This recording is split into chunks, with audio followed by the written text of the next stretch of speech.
Ladies and gentlemen, welcome to another episode of the 217 Horror Podcast. I am your host, The Jameis. I am joined, as always, by the lovely Ash. And we are bringing you another show for Outsiders by Outsiders. Ashley, how are you doing today? I'm doing okay. I had a pretty productive day, I guess you could say. I mean, that's a good thing. How are you doing today? Straight out of your office in the middle of the night? We always prefer productive days. Yours is probably more productive than mine, but one thing I did get to go do was go see at an art house theater in Tampa. And of course at the channel we always encourage you to support your local art house, not just your trains. The new Guillermo del Toro Frankenstein movie. It's one of 3 horror movies I've seen since we last recorded in theaters, and I have thoughts on all 3. So do we want to start with the new Guillermo del Toro Frankenstein? Are there spoilers? Please, if there are spoilers, do tell, so I can put a big flashing bar that says spoilers. I will do my best to refrain from any actual spoilery detail. Those of you listening on audio platforms, hopefully I don't ruin this for you. It's okay if you do. I think this movie doesn't drop for another 2 weeks on Netflix. The movie itself is fantastic. It's not Pan's Labyrinth, so it's not Del Toro's best, but I think it's his second best. I liked it more than I liked his Pinocchio adaptation. I liked it more than Hellboy. I definitely liked it more than Pacific Rim. What are some other Del Toro movies I'm forgetting about? I didn't care for Shape of the Water. I think you and I both agreed that we didn't care for Shape of Water. Here's the thing. I think Sally Hawkins is great in Shape of Water, but I don't care about that movie at all, regardless of the performance. So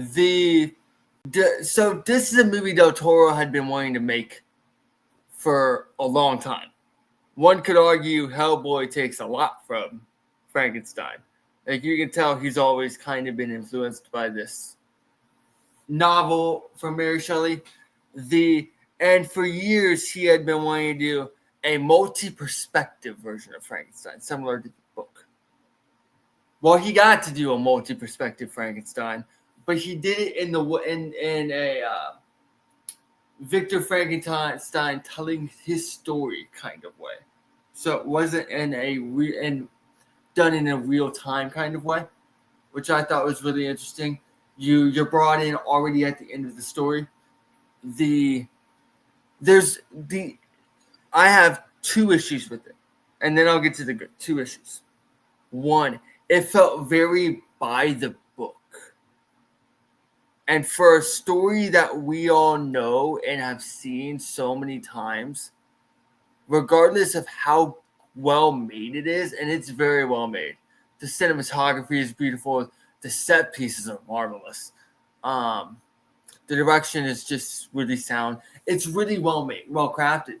But for a movie that we all know exactly how it goes, it kind of struggles to build the stakes it needs to, which brings me into the second criticism I have, is that the ending just didn't feel as earned as I feel it should have. And maybe if they had done a little more against the book, per se, it would have felt a little more earned. But it didn't do enough to hinder my enjoyment of the movie at all. I thought look, it's playing in a bunch of different markets right now. Check out your local art house theater. If it is playing near you, there is a lot of minutia in this movie that makes it much better of a theatrical experience that I don't think I would have gotten if I was at home watching it on my TV. Of course, it being a streaming original, if you can only get to it on streaming, I understand. Like, I'm not saying travel hours to go see this. I'm just saying if it's playing near you, you want to go see this. Because one thing, he's not going to, because it's genre and it's very much, especially in a year where MBJ is getting him for the same genre, because horror doesn't usually get a lot of nominations. But Oscar Isaac, this should be his Oscar nomination. He is phenomenal. There are moments where Oscar Isaac's Victor Frankenstein is so inherently evil. But with the way the ending is set up, you have to root for him the entire movie.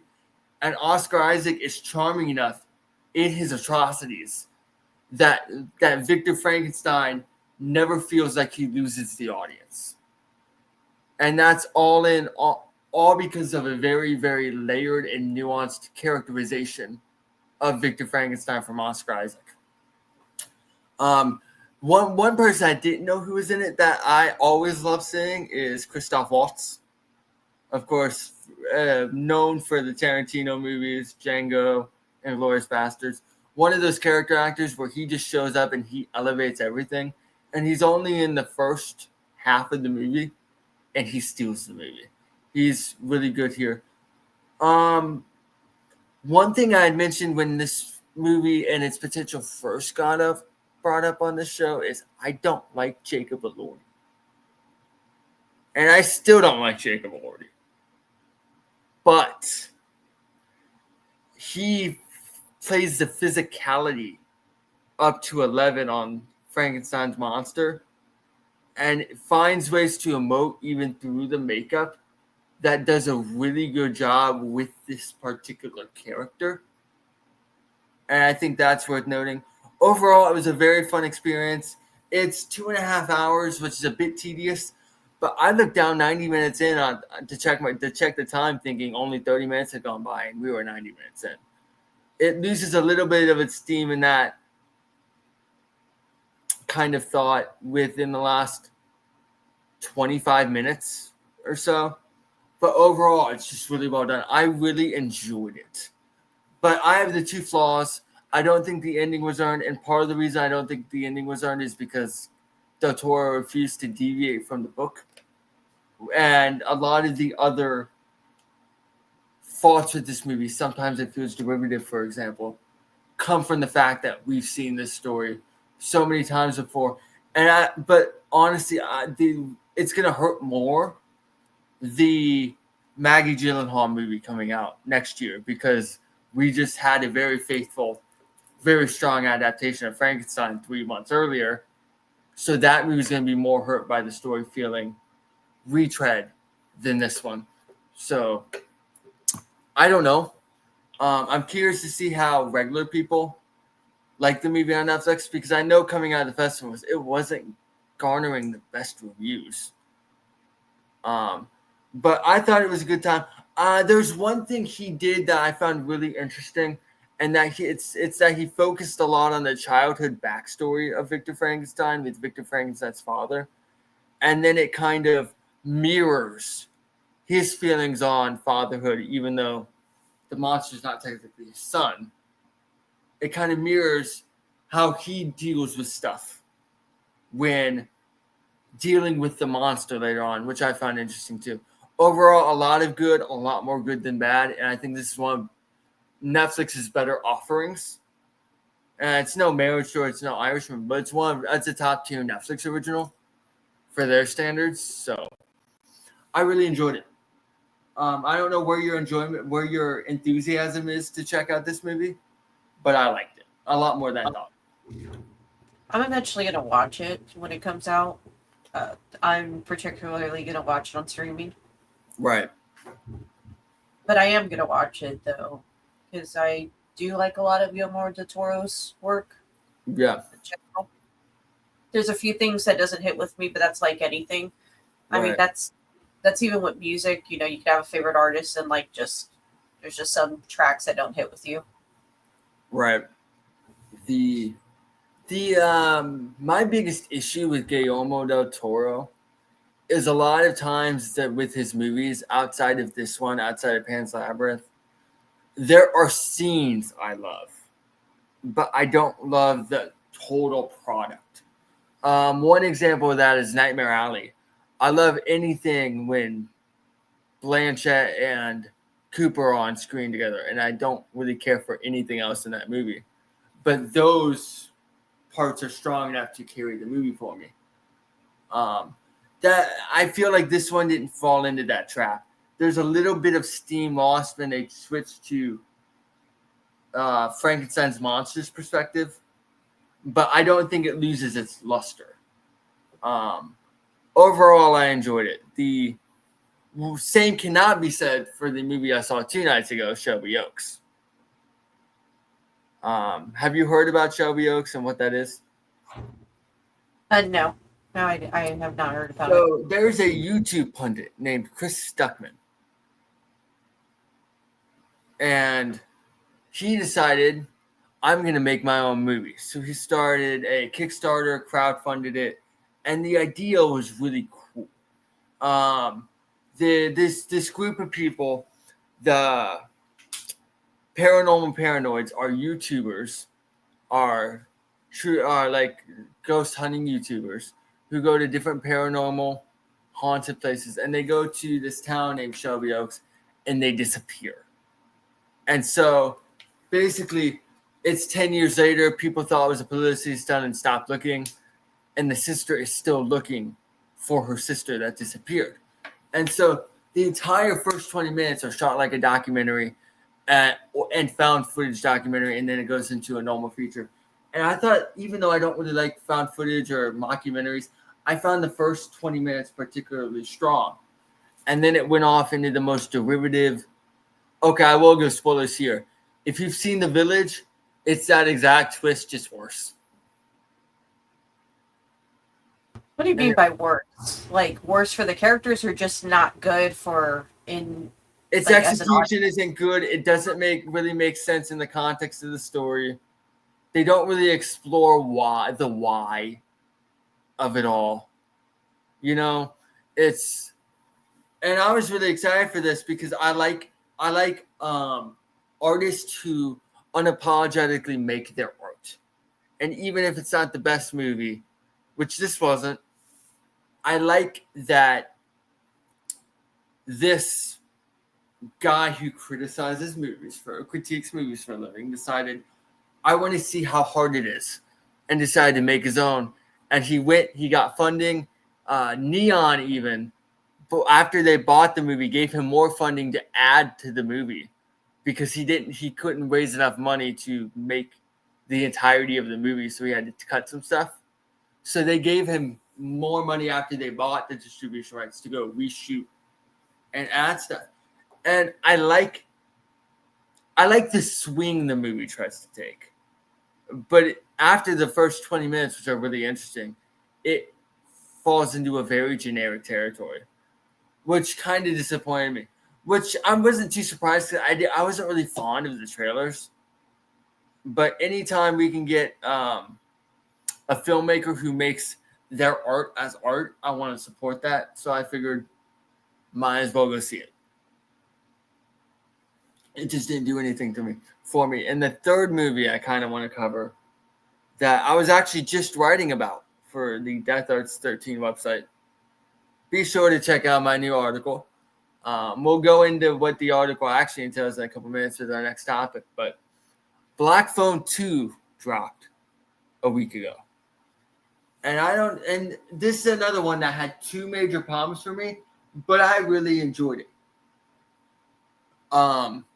The first problem is there's a moment in the movie where the girl comes to a conclusion about how the grabber is still alive. I don't want to go into too much spoilery detail here because this is a movie that people are excited for. So I'm not going to go into details. And it just, there was no build up. There was no brainstorming. She just went, I think it could be this. And lo and behold, it was that, which kind of made it fall flat for me. Like, it felt like that scene was the first draft of the script kind of thing. And the second, and then later there's an extended scene where there's really good stuff in the scene. Mason Thames himself has a really good speech in the scene, but she also has a speech, and it's not great. It kind of drags for like 5 minutes too long. And so one scene I would extend by 5 minutes and one scene I would chop by 5 minutes, which overall isn't that bad if those are my only problems with the movie. So I really enjoyed that. I think that those are fun movies that every 3 years we get a grabber movie. That's cool. Especially since Ethan Hawke seems like he's having a blast with the characters, so the audience has a blast with them. What have you watched over the last couple of weeks, if anything? I've been watching Tubi originals. I've been taking a look at those. I saw Takeout, which I very much enjoyed. Okay. What was it about? Takeout. Well, I don't know if people have seen it or not. So basically, it's a horror thriller. If you liked any typical like horror thriller, like it gives like a reminiscence of like nostalgia of like a classic horror thriller film. So basically, this what I do like is that there is a final girl in that film. She's kind of and the aspect of that she leans more alternative without saying it. Like you get hints of it based off of her style, her attitude, and surprisingly on her phone, which I thought was interesting, she had a David Bowie cat. Hell yeah. So you already get the premise that, she's already questioning everything. So basically she works graveyard at this 24-hour diner that it's like a Denny's or an IHOP, but it's not. It's just right. Middle of nowhere type small diner place. Like the restaurant in Friday the 13th. I guess. Yeah, kind of, but it's more like a Denny's, I would describe it. Okay. So there's only 3 of them working, which is her manager, and the cook. So basically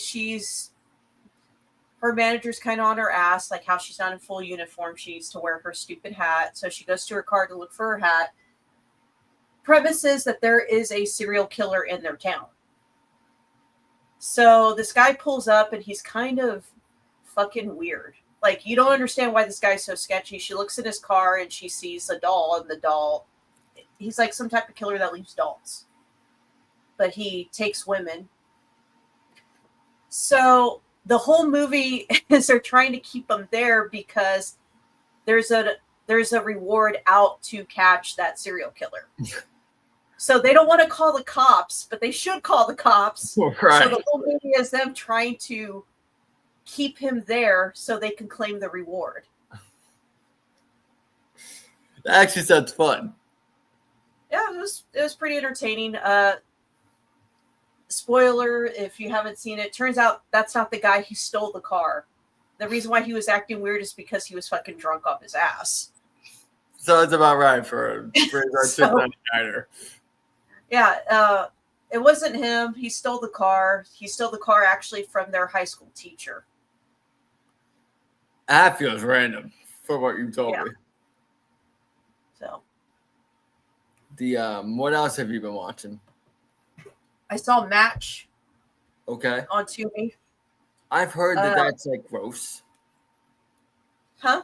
I've heard that's like really gross, but I haven't seen it yet. It is. Think of like Texas Chainsaw Massacre, like the Sawyer family mixed with like the Hills Have Eyes type family. You get that weird dynamic. That's fun. That sounds fun. There's some disgusting parts in it, like just in general. It's definitely a film I won't visit again. Like I will not rewatch it. Is that in a derogatory way, or is it so gross I don't want to rewatch it? I mean, I think you should at least watch it. I think it's a very well done film. Very little plot holes in the aspect of a horror movie. No plot. There was hardly any plot holes. So every character that got introduced or was mentioned does eventually show up, and you get an explanation as to why they're there. Okay. However, storytelling,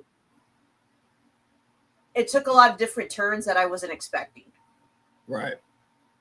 But the aspect of what does go on in it, I can't go into on this channel. But the people that have seen it know what I'm talking about. Okay. So, yeah, I mean, production wise, storytelling wise, very, very well done. However, it's definitely a film I won't go and watch again. Like, I Okay. won't revisit it on Tubi. Uh, I will not be revisiting that film, never again. But it's gross in the aspect of what is going on. It's gross in the aspect of what's really going on in that. Okay. I've heard it described similar to Barbarian. Not even. Okay. So Not don't even. listen I to think that person. Barbarians more. I think Barbarians more tolerable, in my opinion. Okay. The So yeah, that's what we've been watching. Of course, as always, leave a comment as to what you've been watching. We would love to hear your thoughts on what you've been watching. A lot of great horror out there to be watched. Yeah, I The, I was going to watch Run, but I haven't started it. which one is that? Run. It has to do with. I know it has to do with aliens and some chick. It happens during her wedding, and I don't know if it's her. I'm not sure if this is like the actual story or if like this is what the summary was. Is that has to do with her wedding? Her bridesmaids, I think, go missing. It has to do with aliens. Okay. I know there's a horror movie from like 5 years ago with Sarah Paulson by that name. I just haven't watched that either. Um, I, I, but I don't know. There's a lot of movies named Run, so. Um, This was particularly on Tubi, okay, then it's probably not the same one. and it came out like I think last year, dude. Shit. The I think. So, I know it was recent, like the past few years or something like that. the last year of horror has had some big numbers, actually. Some big numbers. Listen to this. According to a report out of ComScore, which for those of you who don't know is an independent verification system of the domestic box office, horror, with the success of Black Phone 2, has now surpassed the 2017 set record of highest grossing year in the history of horror at the domestic box office. Now, bear in mind a couple of things. 2017 had more people going to the theaters. The box office was up by a couple billion that year from what's projected this year. I don't even remember what was in the theaters in 2017. Well, one important thing is the highest grossing horror movie of all time, It. Oh yeah, that's right. It did come out, and I saw that in theaters. I saw that in theaters too. That was the. Hold on, let me pull up a list here because I was just talking about it in the article where I broke it down a little bit. Also in that year were Annabelle Creation, which made over $300 million, and then the $200 million club were Get Out and Split. So what's in? I wanted to see Split, but I didn't go see it in theaters. I didn't see that in theaters either, but I did see it once it hit home video. I bought that immediately. I'm a big fan of The Unbreakable. So any follow up to that, I was automatically gonna want to see. But that was at a time where I wasn't going to the theaters that often, and at the time I was 16 years old, so it's not like I could have just gone and gotten into these movies anyway. It wasn't like when you were growing up where they just looked the other way. On my local theater did not do that.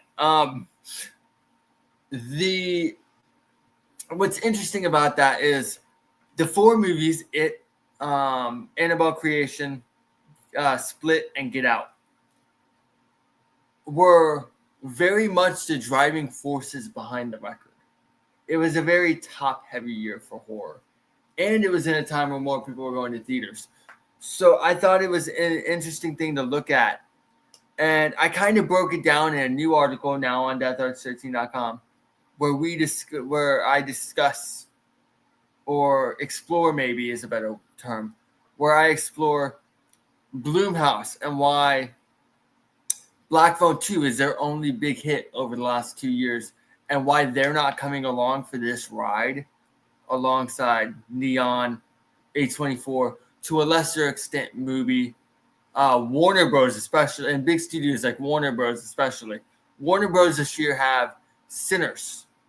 They have Companion. They have Weapons. They have Final Destination Bloodlines. And they have Conjuring The Last Rites.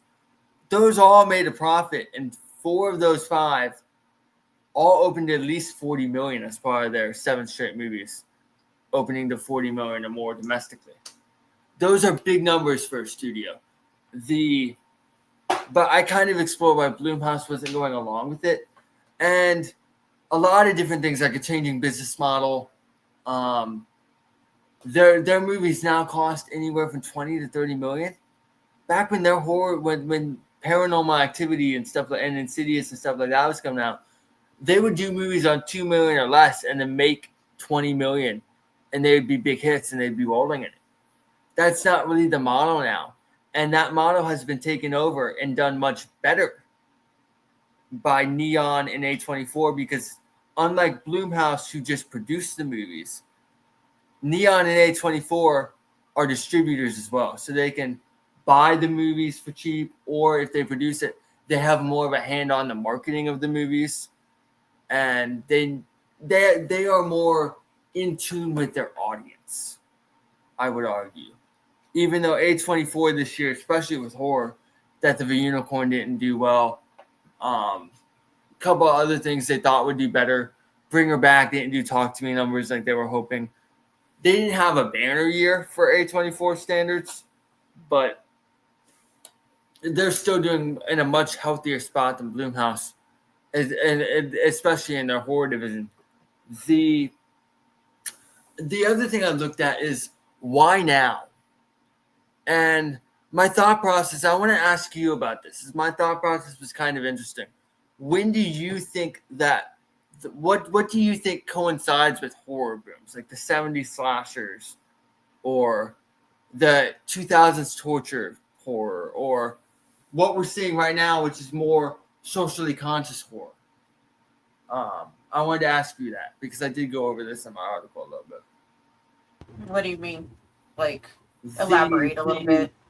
So there are studies that show when, for whatever reason, and we won't get into the why of the reasons, but for whatever reason, when the country is at some semblance of unrest, is when horror booms always show up.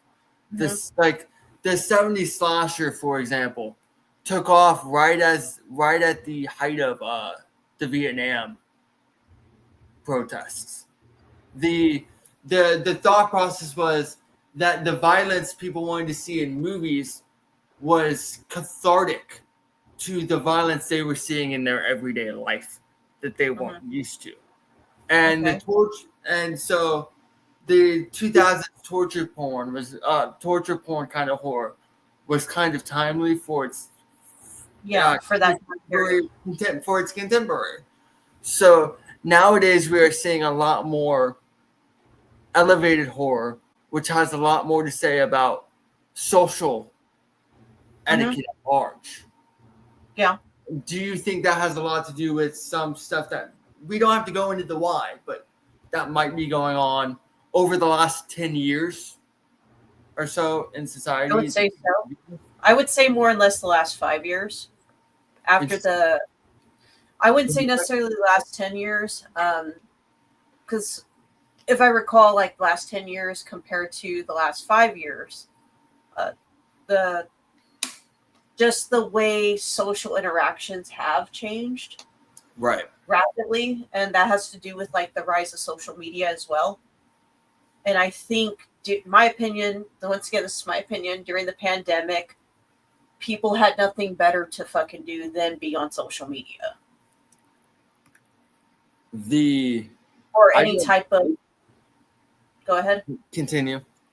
Or any type of like communication app, whether it be a dating app or whether it be X or Twitter, whether it be some form of meta. So people's interactions based off of what I can compare to 10 years ago in communities versus during that time frame, right, is very different. Like, not to talk about wrestling, but if you compare the difference in how that type of community adjusted and changed from that time period, it got very tribalistic fast, even compared to before. Yeah, so things in horror being more socially aware, socially active, I think it has a lot to do with, or psychological, has a lot to do with the aspect of how people are perceiving caution on how they interact with people. Right. And that's just an observation, like I said. And that's in even my own personal interactions. When,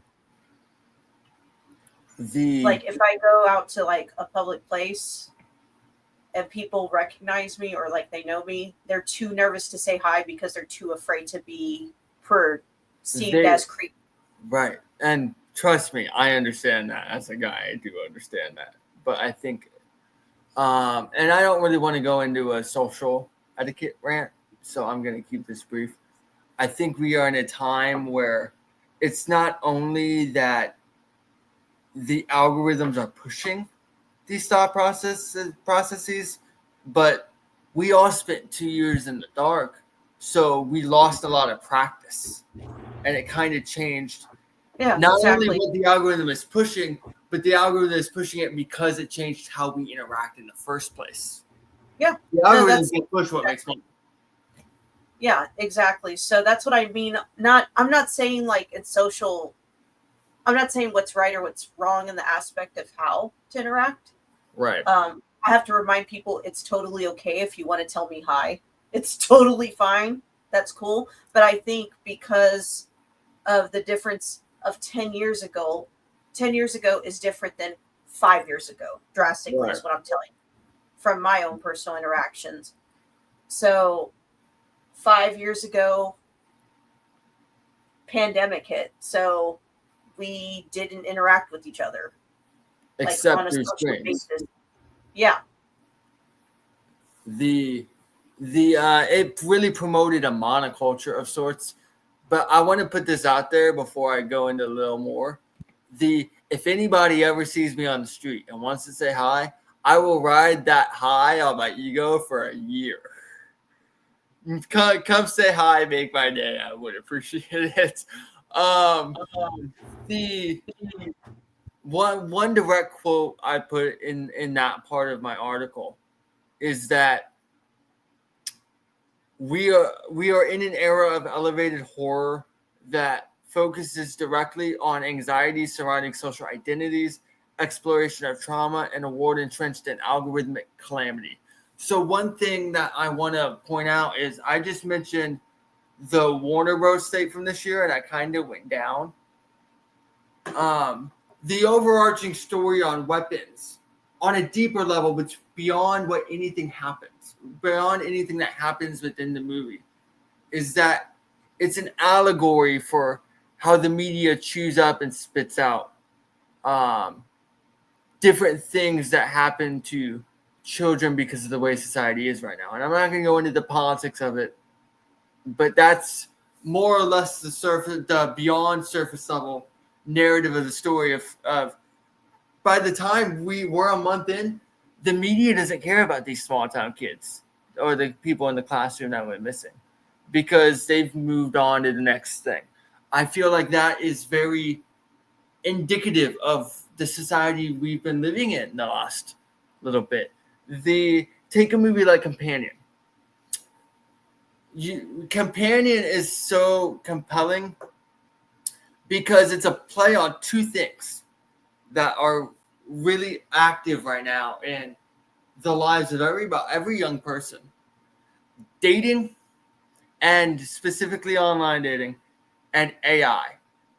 What could happen if those two things were to combine into one? It's kind of an overarching theme of Companion itself and what happens when the AI becomes autonomous and all these different fears that people might have. The elevated horror is really about it's an allegory. There are allegories for what goes beyond just what you see on the screen and the very human feeling that these processes have. And I think that's interesting. And I think that is part of why the horror is seeing a boom, because not even politics, just so much is changing in the world, and change scares people. How are we going to end up? And so the easiest way to get through it is to kind of have some catharsis in the entertainment we choose to enjoy. So I didn't go into that much detail in my article because it was more focused on why Blumhouse isn't coming along. And if you're interested in that, I do talk about that a bit. Who tried to market Megan 2.0? Like, why are you trying to make that an action sci-fi movie? And during summer blockbusters and releasing it on the same weekend as a Brad Pitt movie when it was successful because it was a January horror movie. I don't get it. And I go into all of that, but different topic for a different day. I think the goal of that was to be more like Terminator franchise. And I think they really misread the room there. Yeah, I'm just saying, like, that's what I got from it when I saw the second one. Because if you remember, the first Terminator film was like a science fiction horror. Right, and the next one's an action. I love both Terminator movies for completely different reasons, but that's a different topic for a different day. Jimmy C, you've never failed me, except with Avatar, because it's just not my thing. I didn't care for Avatar either. It never was my thing. So much style and very little substance in those movies. Unfortunate. But they make $2 billion. I got irritated when people were like, "Have you seen Avatar? It's the greatest movie of all time. Have you seen it? Have you seen how it visually looks?" Hey, they make $2 billion at the box office every time. So it's just not for me, but whatever gets people into the theaters is how I look at it. You ever see that SNL skit with the Papyrus? Papyrus. That's my favorite SNL of the last 10 years. Papyrus. That's my favorite SNL sketch. And I love. Did you see that last year when Gosling hosted again? They revisited it as an online short with Avatar 2. No, I didn't see it. Okay, I'm gonna have to send that to you later. If y'all haven't seen it, go check out the Brian Gosling SNL Papyrus sketch. Trust me, it's worth it. That's what I think of every time I hear about Avatar is the Papyrus sketch. So he would try. He's sitting in therapy, and that's what keeps him awake at night. Papyrus. It's Papyrus. So the last 20 minutes of our show, we have a special topic for you. Within the next week is Halloween. And as always, be safe. And I don't necessarily want to encourage going up and knocking on strangers' doors and taking candy from them. But it's a fun tradition. I loved it as a kid. So be sure to be safe on doing it. I think a lot of people are doing trunk or treat now. Which that's a great community thing, but it takes so much of the childhood essence out of Halloween, which I think society is losing too much of. You know what I mean? Like, there is a social element that's not found in trunk or treat that is found in trick or treating that we could really use right now. Yeah. But again, not a show for that.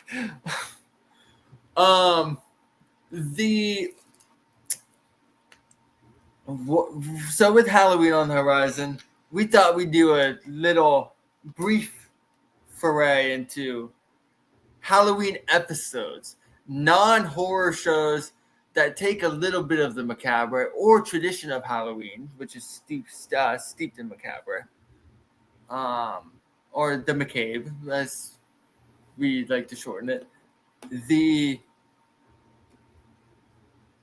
And talk about our favorite Halloween episodes of different television shows. And I have a couple, but one I'm not so familiar with that I know Ash loves is Roseanne. So take us away. Well, every year Roseanne, when the show was on air, but before she got canceled for all that stuff, she used to make a point that instead of really having a Christmas episode, I mean, they had Christmas episodes, but their primary episode for the season was always Halloween. Right. So every season has a different Halloween theme or episode. There's one where she's pregnant and they have a fake seance, and then she goes into labor.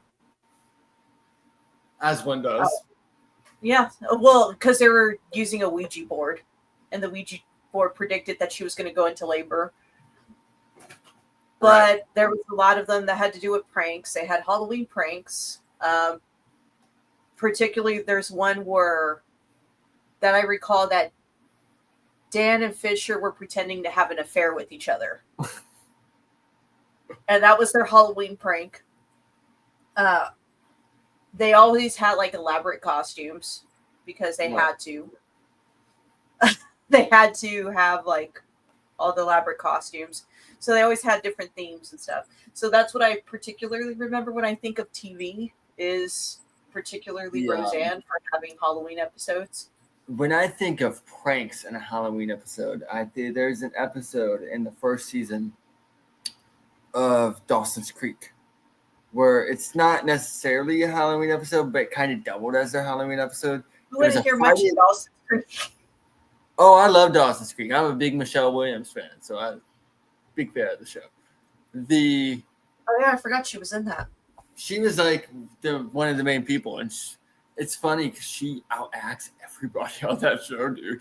And I say that as somebody who really likes Joshua Jackson on that show. Pacey, you liked Pacey? Yeah, I love Pacey's great. I like Pacey and Andy have my favorite dynamic on the show. So in the first season, they do a Friday the 13th episode that doubles as their Halloween episode. And what's interesting, I don't know if you know this, but in the show, there's a lot of the props and posters from I Know What You Did Last Summer and Scream are in the show. I didn't know that. In Dawson's room. It's because the creator of Scream and I Know What You Did Last Summer is the same creator that created Dawson's Creek. I didn't know that. And what's interesting about that is Michelle Williams got the role because he was a producer on H2O, which came out like a year before Dawson started. Yeah, she was in it. Right, and that was what got her the role, from my understanding, which I always find interesting. I saw H2O because I had a thing for Josh Hartnett. Hey, Josh Hartnett rocks.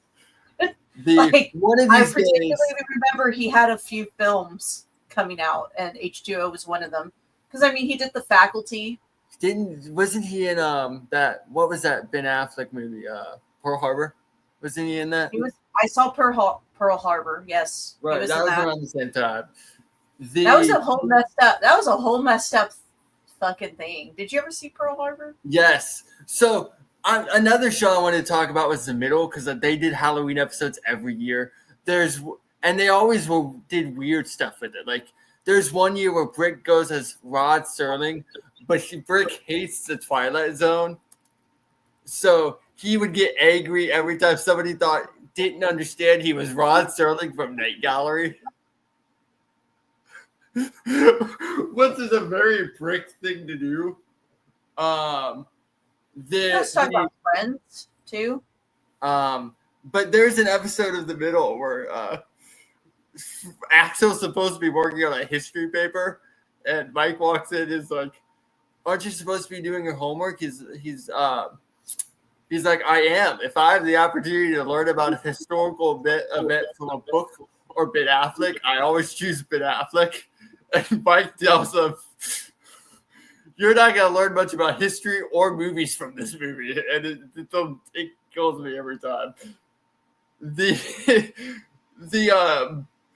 So in this episode of Dawson's Creek, Dawson likes to do pranks on every Friday the 13th. So it ends up that there's a serial killer in town, and they prank him at the same time they think they invited the serial killer into their house. I always thought that was pretty fun. The Friends episode you brought up are we talking about the episode that introduces Sean Penn as Ursula's fiance? Talking about the one with the Spud costume? Yes, we are talking about the Sean Penn. The Spud costume. Ross came What's great about that episode is Sean Penn's very hilarious with the dry sense of humor, and he comes dressed as a solar system because he's an elementary school teacher, and he looks ridiculous, and somehow he's not the most ridiculous looking person in the episode. At the start of that episode, Joey talks about how he hates Halloween. Do you remember why he hates Halloween? Because he thinks it's people dressing up as somebody else and pretending to be something they're not is against everything he stands for. And Chandler looks at him and goes, for a living, aren't you an actor? And Joey doesn't get the correlation at all. He just doesn't understand it. I like when TV shows find ways to introduce different things with their characters, because there's so many different dynamics you can do, which kind of makes me disappointed when a show like CBS Ghosts doesn't go all out. But I guess the problem is they already kind of do every episode's a Halloween episode with that. You know what I mean? Because even Supernatural, like they had some mentions like, oh, it's Halloween. And Dean hates it. But other than that, it's a regular Supernatural episode. Right, because they always are exploring those kind of entities. The one show that, speaking of Katie Holmes, because we were just talking about Dawson's Creek, I have to mention the funniest bit for a Halloween show for me in a sitcom is Ted spends 9 years or 10 years trying to find this one person who the Slutty Pumpkin who he's found attractive. Yeah. And on one Halloween, he spends every year dressing up as the same thing. So hopefully they'll recognize him. Do you remember what he is? I don't remember. A hanging Chad. I was like, I don't remember. It's been a long time since I've seen How I Met Your Mother. So dated. But the bit in the episode where Katie Holmes starts singing Bare Naked Ladies is one of the funniest, absolute funniest things.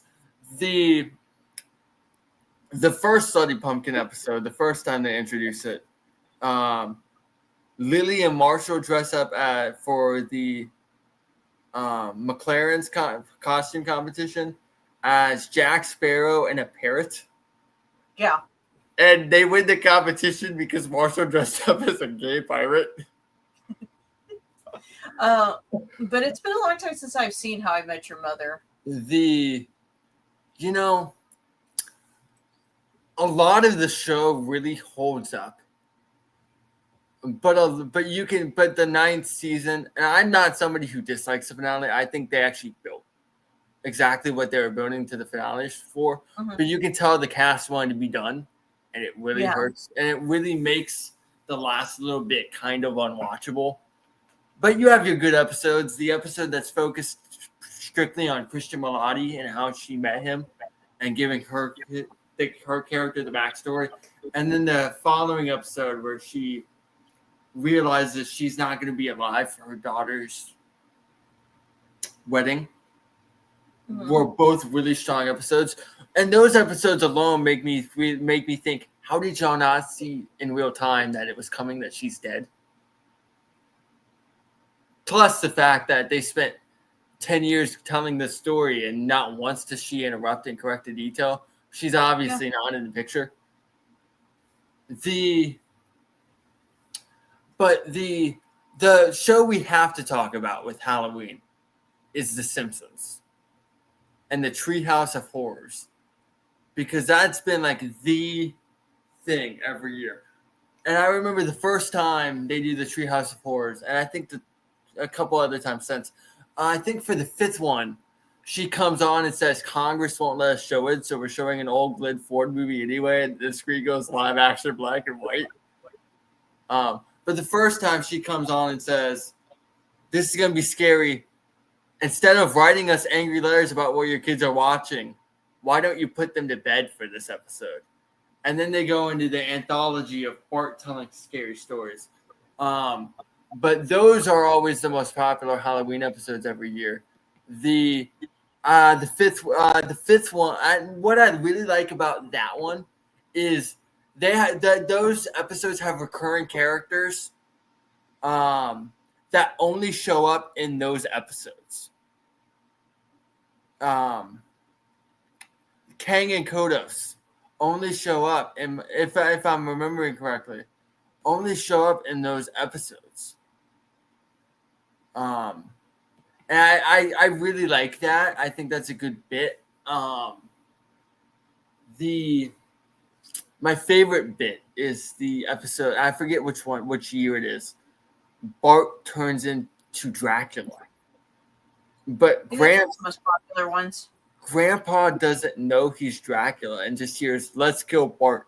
Gets ready to kill him, but doesn't. But then he turns into a bat, and he's too afraid to kill a bat. So he just wanted to kill his grandson. It's such a Simpsons bit. I think that's one of the most popular ones. Right. I like that TV has. I think that's one thing modern television is really missing out on. I know some episodes do it. Like Abbott Elementary does a Halloween episode every year.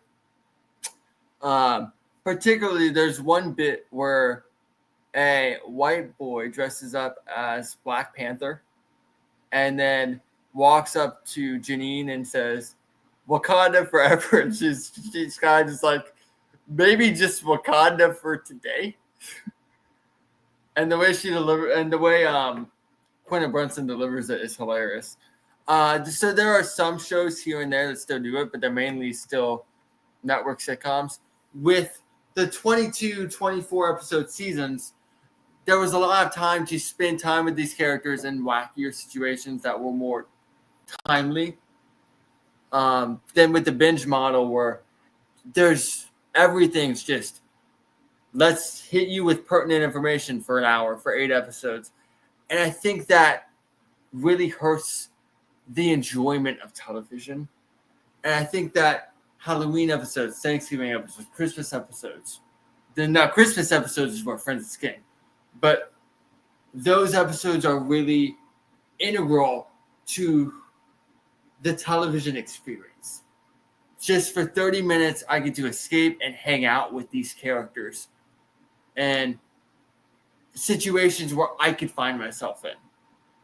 I don't know. I don't know how to explain it. I just know that's how I feel about that. I'm sure there's a lot of great Halloween episodes we're missing.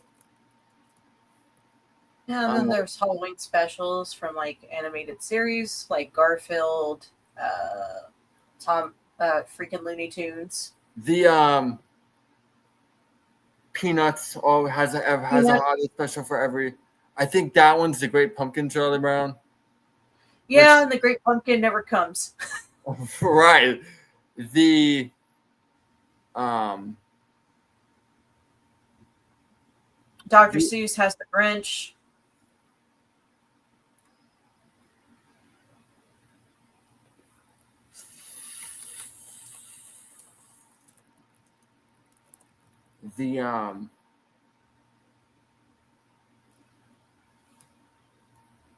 There is a really good episode of The Office that I remember from the second season where they have to find $50,000 in the budget. What? Before before people come at me when I said the Grinch, yes, there are 2 different Grinch cartoons. I learned that as an adult. I think I watched one of those. There's during the there's pandemic. one on Halloween. Yeah, there's one on Halloween, and then there's, of course, everyone knows the Grinch That Stole Christmas, but the Grinch That Stole Christmas makes a lot more sense when you watch the Halloween is for Grinch, like Grinch time or something like that. Grinch time is for Halloween is Grinch night. Yeah. So it makes, you watch that, it totally makes sense why he wants to stop Christmas from coming. I get it. I don't remember much of it, but I do remember watching it during the pandemic because a girl I was seeing at the time was like, "You have to watch this." I was like, "Okay." I'm not big on the Grinch Christmas cartoon anyway. Like, you asked me what I think of with the Grinch, I think of 2 things. And we'll probably go into more detail with this on Christmas. Yeah. I think of the mean one because I saw that in theaters with my best friend at like a midnight showing, and we were the only 2 people in the theaters, and we had the time of our life making fun of that movie. I had so much fun, dude. Horrible movie, great A theatrical experience. And I think of one of my favorite movies of all time, Anthony Hopkins narrator, Molly Shannon being wonderful because it's Molly Shannon. Like we said a couple episodes ago, we love Molly Shannon on this channel. Jim Carrey, loathing himself entirely. The 2000 Grinch is one of the best Christmas movies and a wonderful usage of the IP. Which reminds me, the girl, because we're a horror punk channel, we talk a lot about metal on the channel and metal music. Yeah. The Pretty Reckless, one of my favorite bands of all time. Probably my favorite current band. Their front woman, Taylor Momsen, is the little girl, Cindy Lou Who, and the Jim Carrey Grinch. Yeah. And she does a wonderful rendition of "Where Are You Christmas." She's releasing a new solo Christmas album this year. Yeah, you were really excited about that. And she did a version of "Where Are You Christmas" for this album that I've been wanting for years. She starts it off with her as a kid singing. I don't know how she got the rights to it, but she got the rights from, what was that? Was that a 20th Century Fox?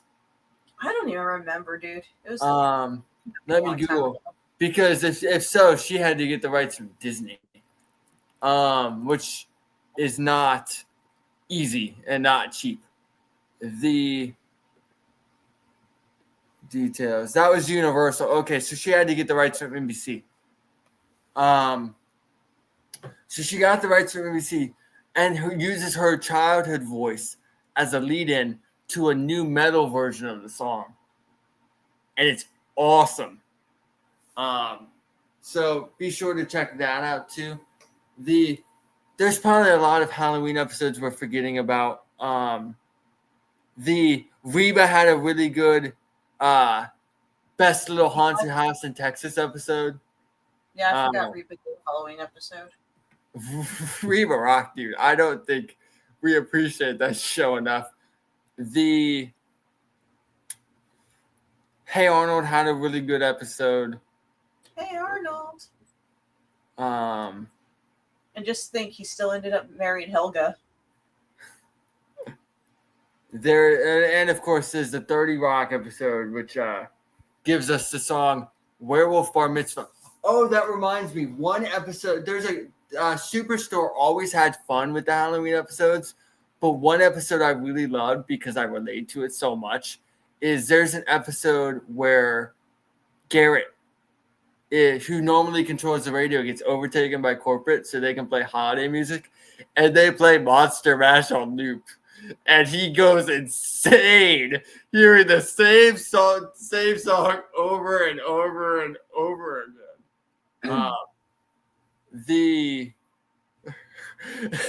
And as a former retail worker, I relate to that on a major level, so I kind of have to mention that. Of course, there's another episode where they did a costume contest, but everybody wanted the day off, so they all tried to get their costumes canceled. One of them was Mario, which is offensive to Italians. The other is so they did this whole bit on performative. I don't know what the word I'm looking for is, but performative outrage, so they could get what they want. And what was really timely but really funny, but they used Halloween as a backdrop to tell that story, which I thought was really creative. And it is one of the better Halloween episodes. Of course, I think that's a fairly underrated show. I don't think it ever really got its due. But there's a lot of fun Halloween episodes. So let us know in the comments what your favorite Halloween episode of a TV show is. We have reached and surpassed the 1 hour mark, so we won't keep you too much longer. Ash, what do you have going on, and where can the good people find you? I have absolutely nothing new to report or nothing else going on other than what. Yeah, surprisingly. Other than that, just relaxing. Really. We heard that. I need that. Especially during this time of the year. AROSEDISTORTION is all my socials everywhere. And of course, you can follow our channel if you're seeing it here. If you're watching it on Spotify or hearing us on any of the audio platforms, we're there. Our handle on YouTube is DeathArts13. That's 13. The website is DeathArts, Roman numeral 13, XIII.com. Jameis, what about you? You can find me at the Jameis on Twitter. You can find me at Jameis Mooney Letterboxd and Slasher. I believe you can find Ash on Slasher too. I'm sorry, guys. I'm still trying to get her on Letterboxd. She's just. I have Letterboxd. I just haven't put anything on there. Oh, you haven't, but you haven't followed me. A shame.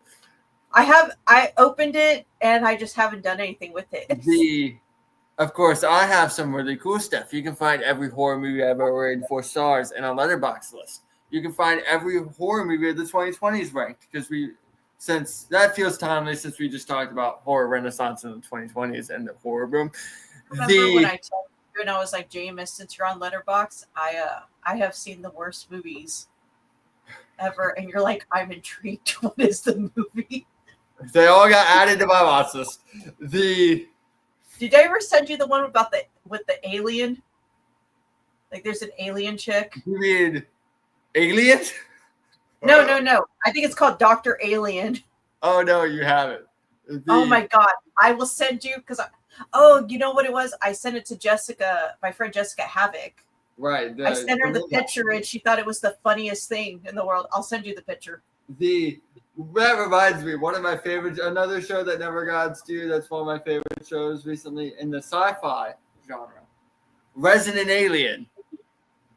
I still haven't seen it, but I feel like it's a show that I would like. What's the guy's name from? Why can't I think of that? Firefly. Alan Tudyk. I love Alan Tudyk. Oh, what great character actor. That's a show you all should check out. It is on Peacock and Netflix. Although I don't know if the most recent season is on Netflix. I totally got us off topic. You can find me on Twitter at the Jameis. You can find me on Letterboxd and Slasher at Jameis Spooney. And you can read all of my stuff at I guess eventually this is like the third show in a row I'm doing this. So eventually I have to figure out what Richard rebranded us to.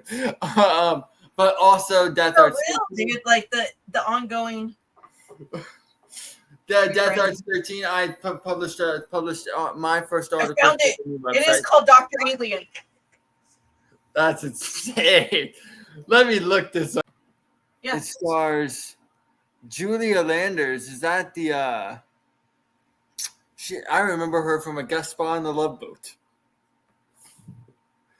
The things I did not expect to say on this podcast tonight. The Love Boat. The Love Boat. That reminds anyway, you can find me all those places. You can read my new article. It's really informative. There's a lot of meat and potatoes I got to explore in it. And I'm happy to be exploring the industry side, which I don't get to talk about that often. And it's fascinating. We're going to remodel the site. I keep forgetting to mention that to people. And I will have more on the site when that happens. Don't worry, the head will still be there. if you want more content, not just of horror movies, but music related, we have a great piece on Susan the Banshees up. We have a great piece on Ash. What shirt are you wearing tonight? Misfits. We have a great piece on Misfits. That you wrote by accident. Hey, I got to. People like the Crimson Ghost, so it's okay. It was people liked it. They dug it. Yeah, I'm actually recording the next few episodes. We have AFI coming up, so perfect timing before Halloween. We also have The Cure. So if music videos are just like heaven for you, or you like jumping someone else's train, be sure to like, subscribe to the channel, watch a lot of our other supplemental content.